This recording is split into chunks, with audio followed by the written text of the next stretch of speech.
The live TV, सच सबसे आगे। Israel और फिलिस्तीन का जो युद्ध चल रहा है, युद्ध कहना गलत होगा, जो इसराइल का जुल्म चल रहा है फिलिस्तीन में, गाजा पट्टी में, अब लगभग 1 साल होने वाला है। जो तबाही बर्बादी अब एक नया रूप लेना शुरू कर चुकी है। ऐसा लगता है जैसे इसराइल ने एक मन बनाया हुआ है या उसका कोई प्लान है तीसरा विश्व युद्ध कराने का। ऐसा ही कुछ क्योंकि कल हुआ है। कल वो हुआ है जिसकी किसी ने अपेक्षा नहीं की थी।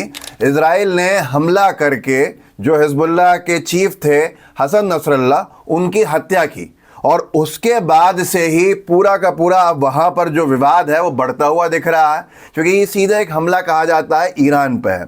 और हसन नसरल्लाह के को लेकर बहुत बड़ा एक वर्ग है जो उनके समर्थन में भी है।